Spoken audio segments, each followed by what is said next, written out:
നോറ്റുകൂട്ടുകയാണ്.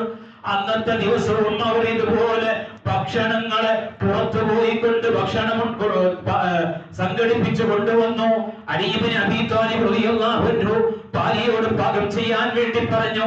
ആ ഭക്ഷണം പാകം ചെയ്തുകൊണ്ട് നോമ്പ് തുറക്കാൻ വേണ്ടി ഒരുങ്ങിയിരിക്കുമ്പോൾ ഒരു യതീമായ കുട്ടിയാണ് അന്നത്തെ ദിവസം കയറി വരുന്നത്. യതീമായ ഒരു കുട്ടിയായിരുന്നു. അപ്പോഴും ഞങ്ങൾ ഇന്നലെ ഭക്ഷണം കഴിച്ചിട്ടില്ല, മിനിഞ്ഞാന്നും കഴിച്ചിട്ടില്ല എന്ന് പറഞ്ഞുകൊണ്ട് യതീമായ കുട്ടിയെ മടക്കി വിടാതെ ഉണ്ടാക്കി വെച്ച ഭക്ഷണം ആ കുട്ടിക്ക് എടുത്തു കൊടുത്തുകൊണ്ട് അന്നത്തെ ദിവസവും പച്ചവെള്ളം കുടിച്ചുകൊണ്ട് അന്നത്തെ ദിവസവും കഴിച്ചുകൂട്ടി. അല്പസമയത്തിന് ശേഷം ഫാത്തിമ ബീവിയെ കൂട്ടിക്കൊണ്ട്, തന്റെ മക്കളെ കൂട്ടിക്കൊണ്ട്, തന്റെ വീട്ടിൽ ജോലിയുള്ള ഫിദ എന്ന പെണ്ണിനെ കൂട്ടിക്കൊണ്ട് ഇലാ ഹദറത്തി റസൂലില്ലാഹ്, അല്ലാഹുവിന്റെ ഹബീബായ റസൂലുള്ളാഹി സ്വല്ലല്ലാഹു അലൈഹി വസല്ലമ തങ്ങളുടെ അരികിലേക്ക് ചെന്നുകൊണ്ട് പറയുകയാണ്, നബിയേ, ഭക്ഷണം കഴിച്ചിട്ട് 3 ദിവസമായി ഞങ്ങൾ നോമ്പുകാരായിരുന്നു. ഞങ്ങൾ പാകം ചെയ്ത ഭക്ഷണം കഴിക്കാൻ സമയത്ത് ഈ 3 ആളുകൾ വീട്ടിലേക്ക് വന്നപ്പോ ഞങ്ങൾ അവർക്ക് എടുത്തു കൊടുത്തു.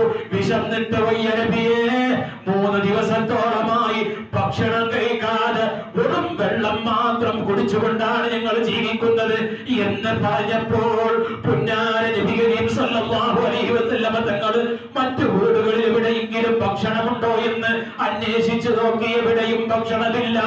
നിരാശപ്പെട്ട മുഖവുമായി വളരെ സങ്കടത്തോടെ വിഷമത്തോടു കൂടി ഇരിക്കുമ്പോൾ അല്ലാഹുവിന്റെ ഹബീബ് സല്ലല്ലാഹു അലൈഹി വസല്ലമ തങ്ങളുടെ അരികിലേക്ക് മുഖറബുൽ അംലാഖ് മലക്ക് ജിബ്രീൽ അലൈഹിസ്സലാത്തു വസ്സലാം ഇറങ്ങി വരുന്നു.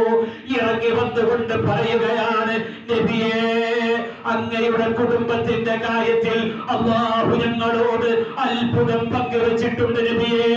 അത്ഭുതത്തോടെയാണ് അങ്ങയുടെ കുടുംബത്തെ അല്ലാഹു ഞങ്ങളോട് പരിചയപ്പെടുത്തിയത് നബിയേ.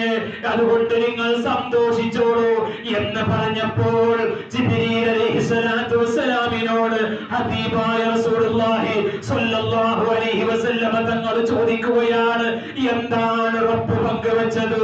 എന്താണ് താങ്കളോട് എന്റെ യജമാനൻ എന്താണ് പറഞ്ഞത് എന്ന് ചോദിച്ചപ്പോൾ സൂറത്തുൽ ദഹ്റിലെ ഈ വചനങ്ങളാണ് അല്ലാഹുവിന്റെ ഹബീബ് സല്ലല്ലാഹു അലൈഹി വസല്ലമ തങ്ങളുടെ മുന്നിൽ ജിബ്രീൽ അലൈഹിസ്സലാത്തു വസ്സലാം ഓതി കേൾപ്പിച്ചത്.